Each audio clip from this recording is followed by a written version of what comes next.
Good evening everybody. आज हम लोग कुछ एलिमेंट्री रिजल्ट्स देखेंगे, यानी प्रभाव रिफ्रैक्शन ऑफ लाइट का। देखिए, सबसे पहले ये एक ग्लास का स्लैब है जिसका थिकनेस है T और जिसका रिफ्रैक्टिव इंडेक्स N2 है, और बाहर मान लीजिए एयर है जिसका N1 है। तो एक हम इंसिडेंट रे लेते हैं इस लेफ्ट फेस पर, जो एंगल ऑफ इंसिडेंस I बनाता है। यहाँ नॉर्मल डाल देंगे जो एंगल होगा। तो चूंकि ग्लास जो है उसका रिफ्रैक्टिव इंडेक्स एयर से ज्यादा होता है, यानी ऑप्टिकल डेंसिटी, आप जानते ही हैं कि जो लाइट रे जो है वो नॉर्मल की ओर झुक जाएगा और एंगल R1 रिफ्रैक्शन वाला एंगल बनाएगा। और ग्लास में तो सीधे स्ट्रेट लाइन में चलेगा क्योंकि सेम मीडियम है। फिर इस किनारे राइट साइड एज पर जब पहुंचेगा तो वो क्या होगा, परपेंडिकुलर से दूर जाएगा। क्यों दूर जाएगा?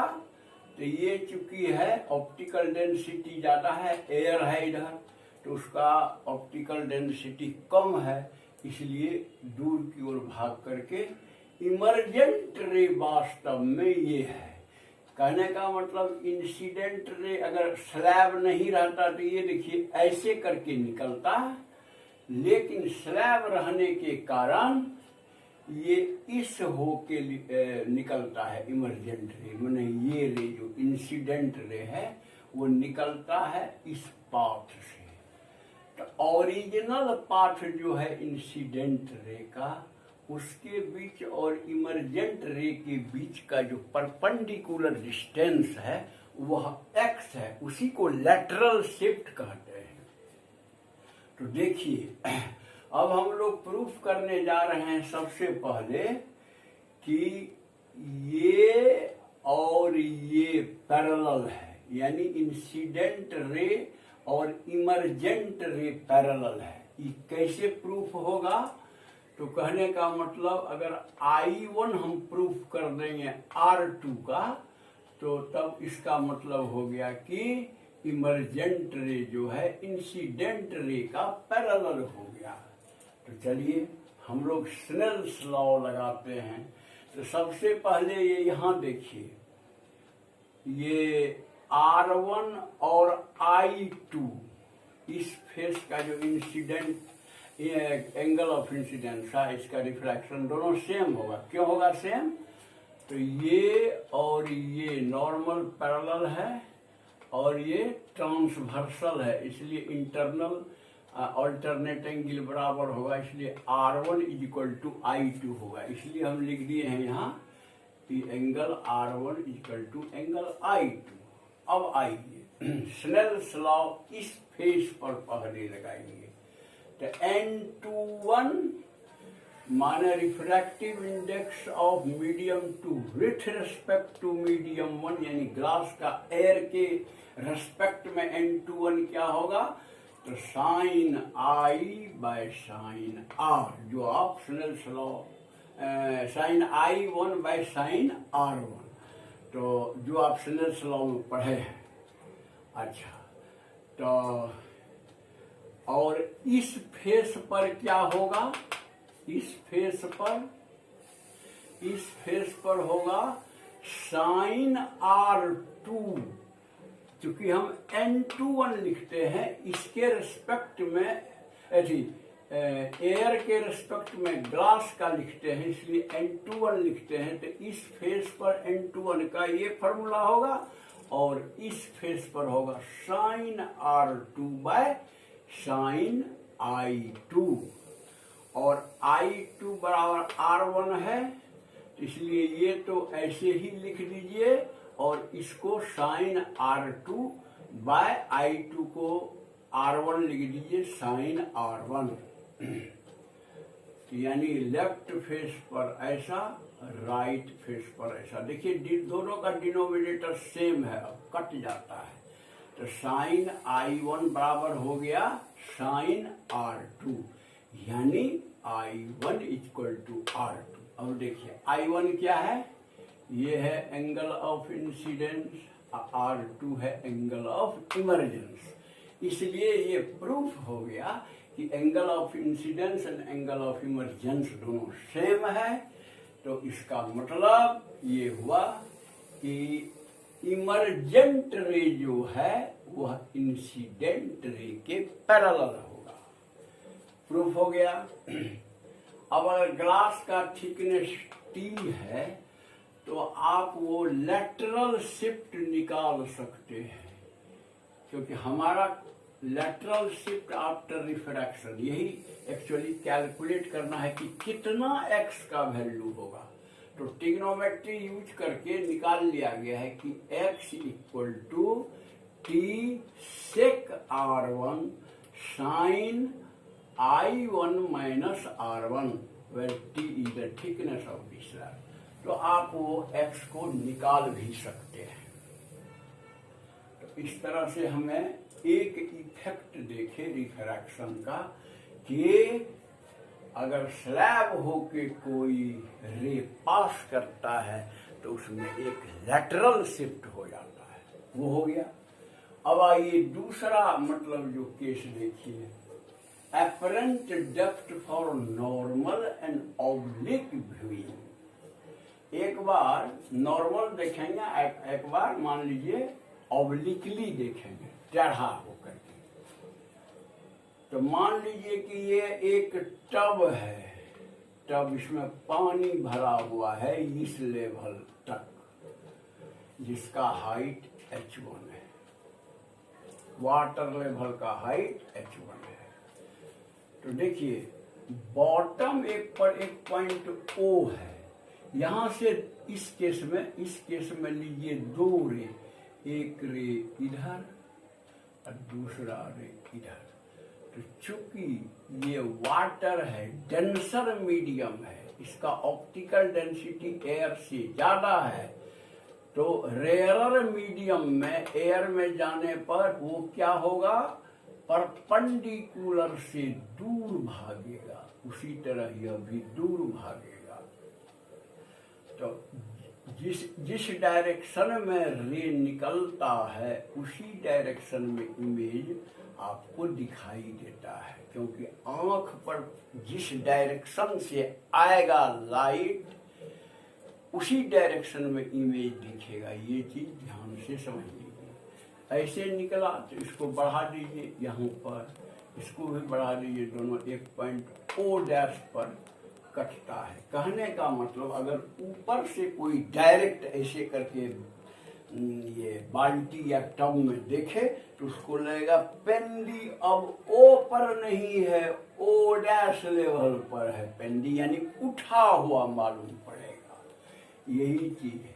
और इस ऑब्लिक वाले में भी वही बात है कि O से एक रे लीजिए तो हवा में है तो दूर भागेगा नॉर्मल से, उसको बढ़ाइए तो O का इमेज O डैश पर बनेगा, और आप उसी डायरेक्शन में, जिस डायरेक्शन में लाइट निकला आंख वहां दीजिएगा तो आपको उसी चीज में O डैश पर मिलेगा।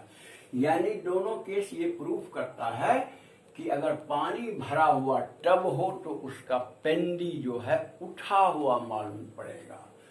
तो यानी एक्चुअल यानी रियल डेप्थ है h1 और एपरेंट डेप्थ है h2। एपरेंट का मतलब आपको जो बुझा रहा है कि यहाँ है पेंडी बॉटम, तो एपरेंट डेप्थ h2 और रियल डेप्थ h1। इससे हम लोग वाटर या कोई चीज दूसरा ही हो, ग्लास हो या कुछ भी हो, उसका रिफ्रैक्टिव इंडेक्स निकाल सकते हैं।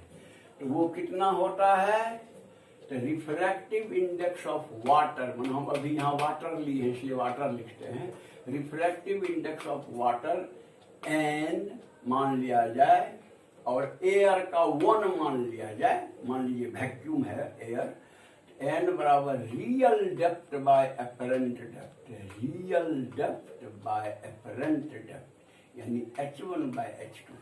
मतलब इस तरह का एक्सपेरिमेंट करने से हम लोग जो लिक्विड या कोई सॉलिड, ट्रांसपेरेंट सॉलिड है, उसका हम रिफ्रैक्टिव इंडेक्स भी निकाल सकते हैं। ओके, तो इस तरह आपने देखा अपरेंट डेप्थ में, ये इस आइटम में देखा कि बॉटम जो है, पानी वाला टब का बॉटम उठा हुआ मालूम पड़ता है। क्यों? तो ये भी रिफ्रैक्शन के कारण। ओके, अब ये देखिए early sunrise and delayed sunset. सूरज जो है पूरा उगता ही नहीं है, लेकिन हम लोगों को दिखाई पड़ता है कि अरे तो उग गया। कैसे? मान लीजिए ये अर्थ है, ये चारों साइड से अर्थ का एटमॉस्फियर है, मान लिया जाए, और सूरज तो बहुत दूर है, वो तो कोई मीडियम में नहीं है, मान लीजिए सूरज। हाँ, और हॉराइजन, एक आदमी यहाँ ऑब्जर्वर खड़ा है, ऑब्जर्वर खड़ा है, और वो हॉराइजन ये हुआ, माने एकदम हॉरिजेंटल लाइन जो उसका जाता है वही हॉराइजन हुआ। तो हॉराइजन से नीचे ही जब सूरज रहता है तो वहां से देखिए रे कैसे चलता है। तो जब तक कि कोई माने ये एटमॉस्फेयर नहीं है तो सीधे स्ट्रेट लाइन में चलेगा, लेकिन जैसे ही एटमॉस्फेयर मिला एक मीडियम, वो धीरे धीरे बेंड करते करते करते इसके आंख पर इस डायरेक्शन में वो इंटर करता है। तो बता दिए हैं आपको, ये चीज अच्छी तरह जानिए कि जिस डायरेक्शन में रे आंख में इंटर करेगा उसी डायरेक्शन में उसका हमको दिखाई पड़ेगा इमेज, चाहे वो नीचे ही हो या जहां भी हो। तो इसीलिए सूरज का जो उगने से पहले ही सूरज हमको वास्तव में दिखाई देने लगता है।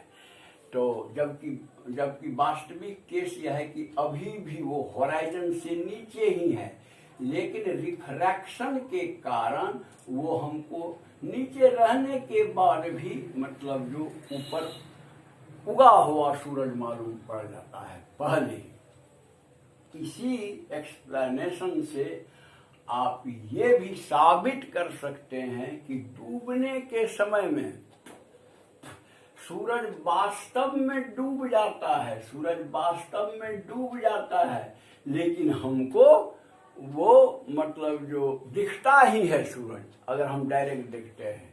तो इसीलिए डिलेड सनसेट, माने सनसेट में डिले हो जाता है, ऐसा मतलब जो समझिए। तो उगने के पहले सूरज दिखलाई पड़ जाता है और डूबने के पश्चात भी कुछ देर तक सूरज हमको दिखाई देता है। होराइजन से नीचे हो जाता है सूरज, नहीं दिखना चाहिए, लेकिन यही एटमॉस्फेयर में रिफ्रैक्शन के कारण हमको तो भी कुछ देर तक दिखाई देता है। इसीलिए इसका नाम रखा गया है अर्ली सनराइज, माने पहले ही सनराइज दिखाई पड़ता है सूरज उदय, एंड डिलेड सनसेट, और सूरज का अस्त जो है थोड़ा देर के बाद तक दिखाई देता है सूरज अस्त में। अच्छा, अब एक बात है कि सूरज का ओवल शेप क्यों होता है? ओवल माने गोल, सूरज तो गोल है, वो ओवल टाइप का लगता है थोड़ा ऐसा करके। तो वो भी इसी एक्सप्लेनेशन से आप समझा सकते हैं कि सूरज क्यों मतलब जो ओवल शेप का लगता है आपको सनराइज के समय या सनसेट के समय। ओके, मैं समझता हूं कि आप बातों को समझ गए होंगे। खाली एक पॉइंट हम आपको फिर कह रहे हैं, आपके आंख में जिस डायरेक्शन से आएगा लाइट, उसी स्ट्रेट डायरेक्शन में आप इमेज देखेंगे। रिफ्रैक्टेड रे या रिफ्लेक्टेड रे जो भी हो, जिस डायरेक्शन से आएगा उसी डायरेक्शन में आप देखिएगा इमेज। ये हर जगह समझिए लागू होता है। तो अगर आपको पसंद है तो इसे लाइक कर दीजिएगा,